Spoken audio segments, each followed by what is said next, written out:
Well, well, well. You've come back for more, eh?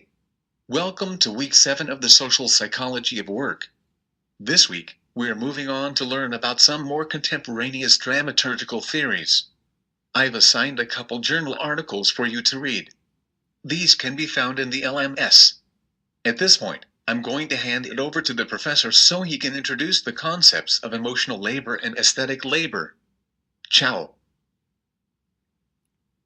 Thanks, Irving. Yeah, so we'll finally be moving on from reading Goffman this week.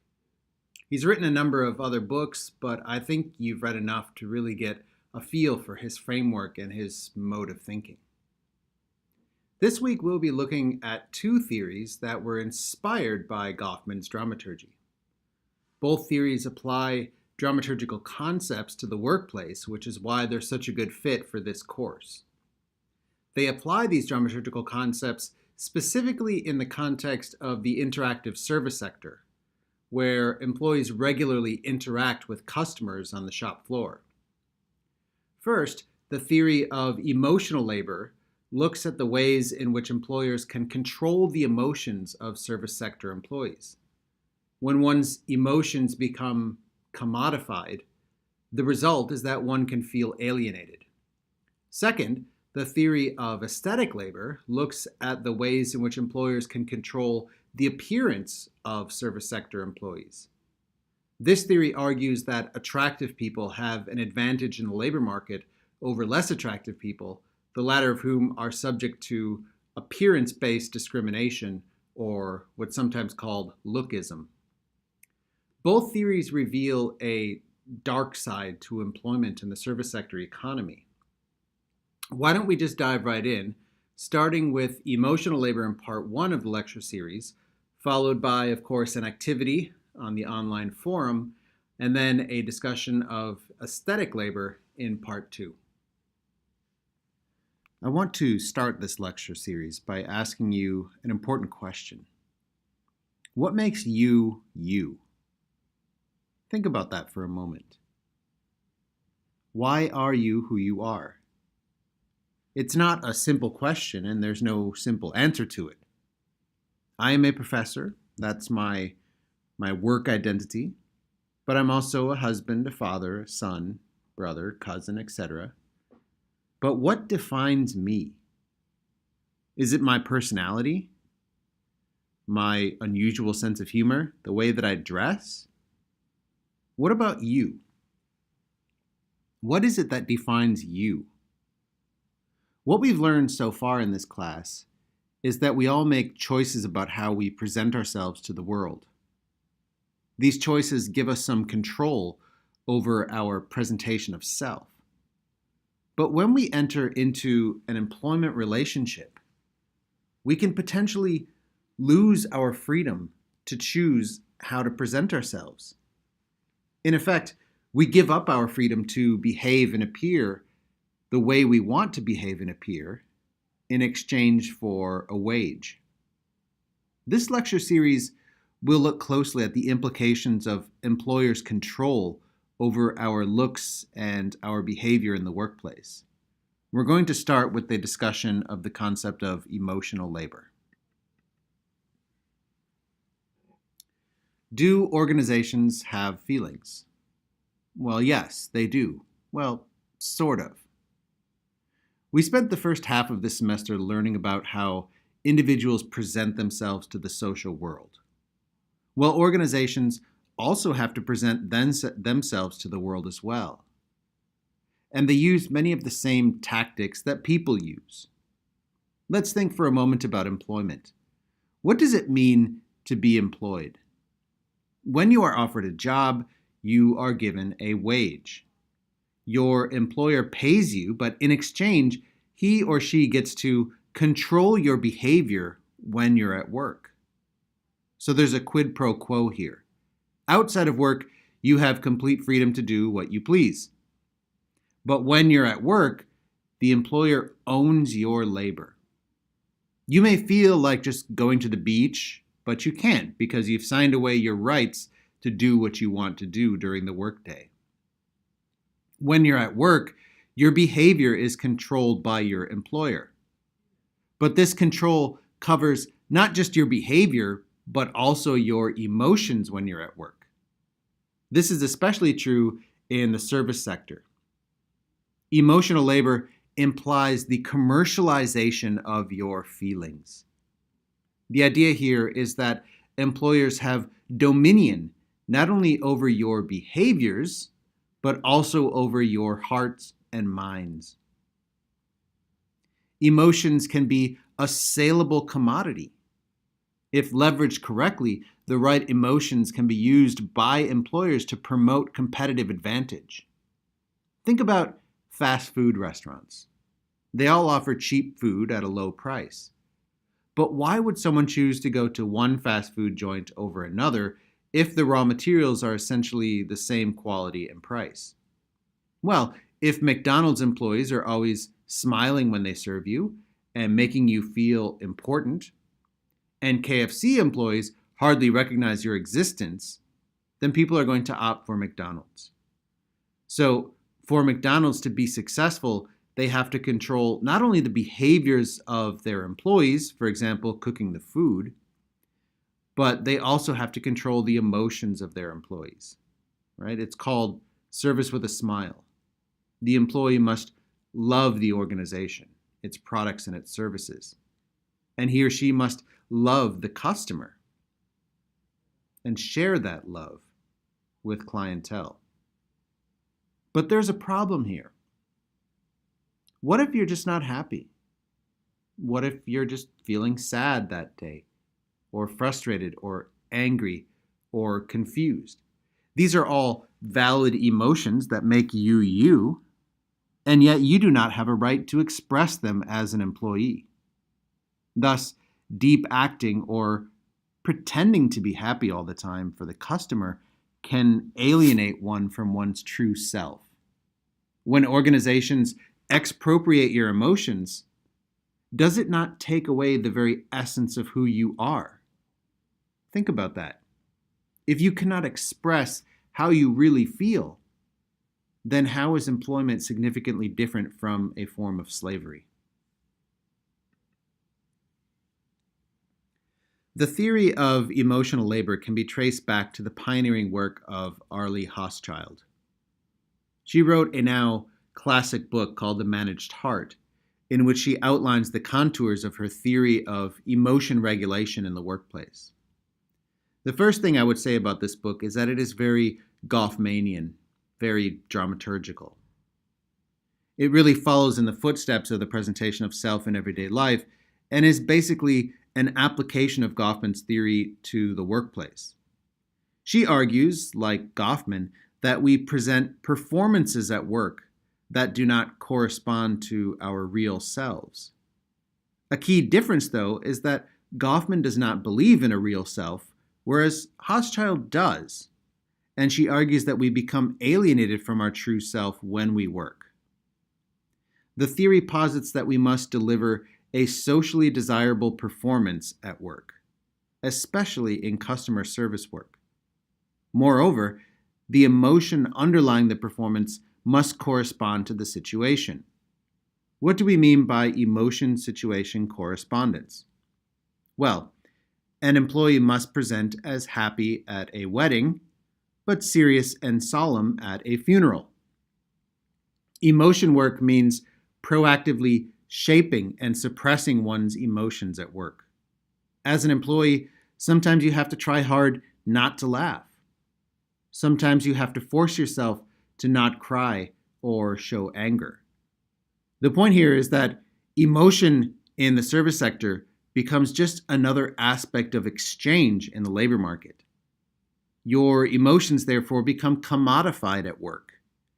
When an employer appropriates your emotions, Hochschild argues that this leads to a transmutation of their emotions, such that they no longer feel your own, right? You lose the right to feel your emotions when in the workplace. You cannot express who you really are or how you really feel, because who you are and how you might feel might not correspond to the emotional demands of the situation. Okay, so let's take a look at an example of poor emotion management in the workplace. Think about how this clip relates to the theory of emotional labor.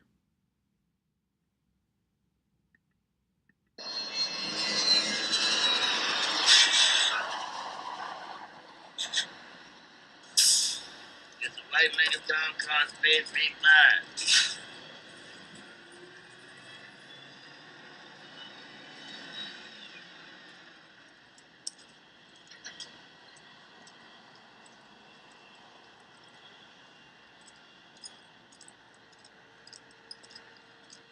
D5.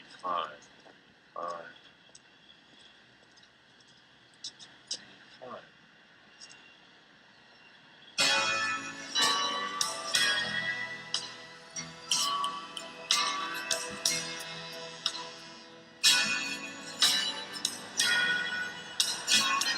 Hey, hey, hey, hey! Hey, hey, hey! Hey, the car's not there! I need a license!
Oh, Jean Marie, you're a stitch.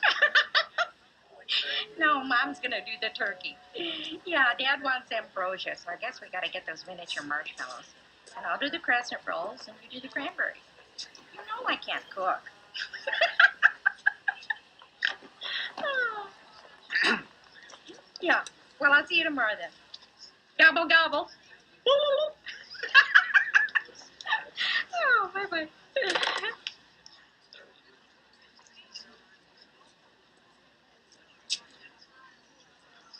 Welcome to Marathon. May I help you?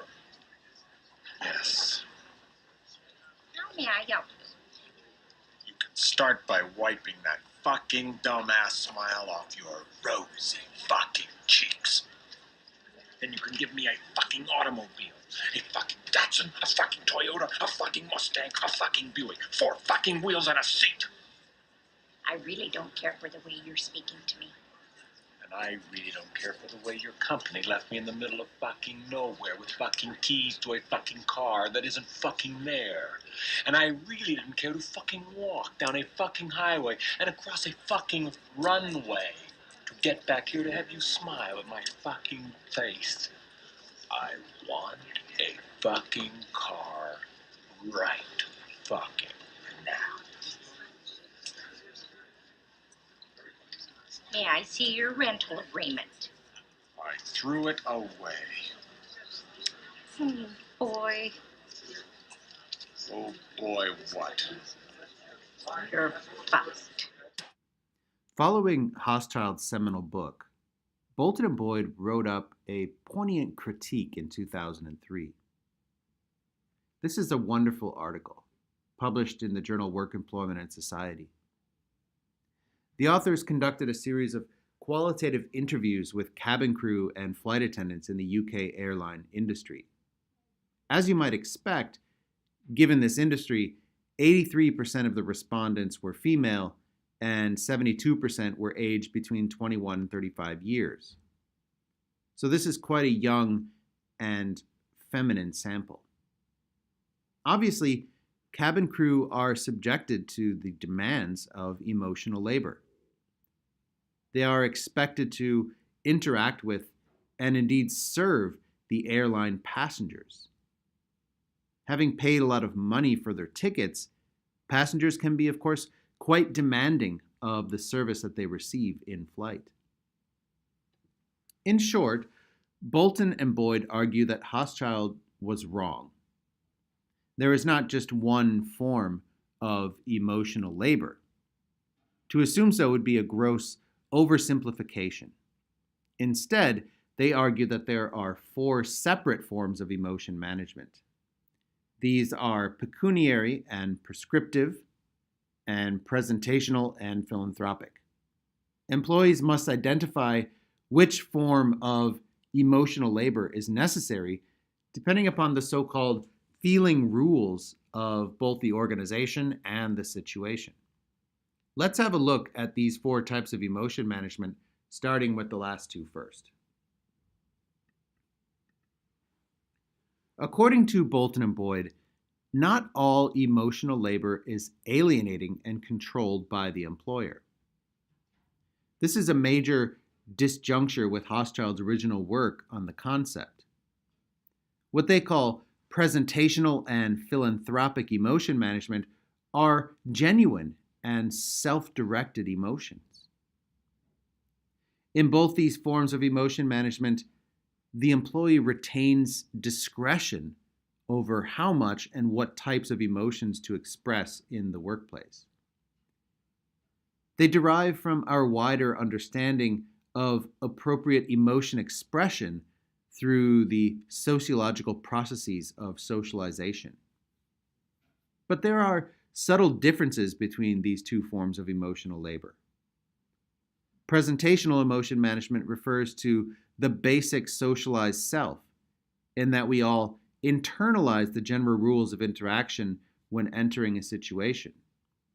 This is obviously a very dramaturgical concept. We learn through our social interactions what emotions are appropriate and inappropriate in different situations, and then we try to align our emotions to the situation. Right? There's nothing forced here. When I interact with a student suffering from severe depression, I'm not going to laugh at him or her because I know that that's inappropriate given the situation. Instead, I would offer support and help, not because my employer wants me to or is making me do it, but rather because it's just how I was raised. Philanthropic emotion management, on the other hand, refers to the freedom to give an extra bit of emotion as a gift to others. And it generally involves real empathy and compassion for customers. For example, if I see a student crying, I'm going to go above and beyond my job as a lecturer and a researcher, and I'm going to ask what's wrong. Again, this is me choosing to help and working beyond contract. My employer isn't telling me that I have to do this. I want to help. Thus, these 2 forms of emotion management are largely unmanaged and self-directed. Now, here we get into the dark side of emotion management. Whereas presentational and philanthropic emotion management are aligned with one's self-determination, prescriptive and pecuniary emotion management are explicitly bureaucratized. So rather than using societal norms of conduct over what's right and what's wrong, these 2 forms are emotionally, organizationally dictated rules of conduct. What does this mean? It means that employees, especially service sector employees, are required as part of their job to play the role of servants.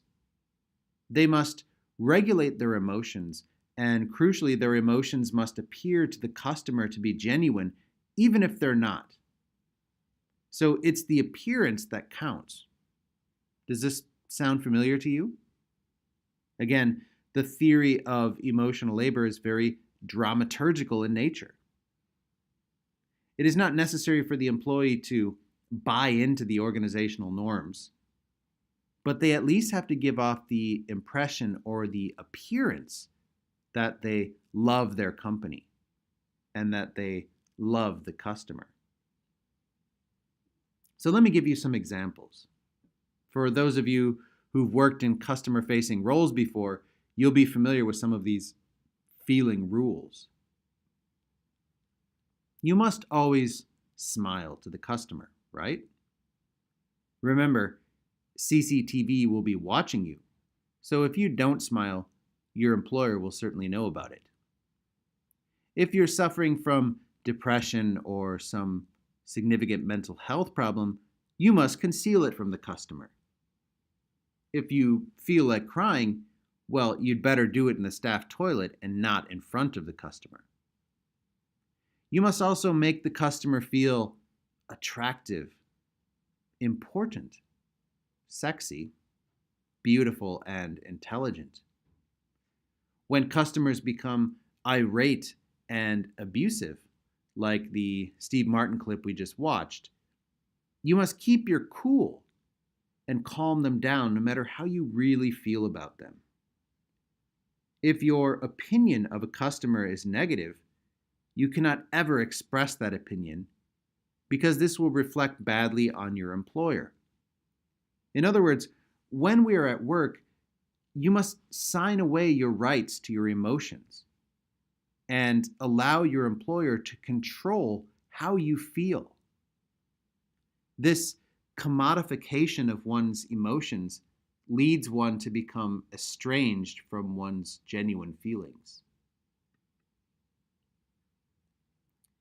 Bolton and Boyd argue that a good emotion manager is someone who is an effective juggler and synthesizer.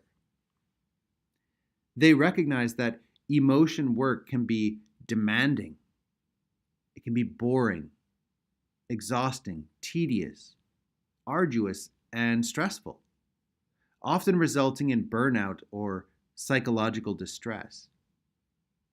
As a customer service worker, you are not an equal with the customer. You are less than equal. You are not entitled to your emotions. They are. The relationship is not equitable. You are their servant and they are your master. As a result, emotion work can obviously be emotionally taxing. But again, and this is where Bolton and Boyd break with Hochschild, not all emotion work is bad. It can be enjoyable. It can be satisfying if, and only if, it is genuine and self-directed. It can involve humor. It can involve real human sympathy. However, prescriptive and pecuniary emotion management are almost always alienating. When you sign away your rights to your emotions to your employer, you lose a certain part of yourself.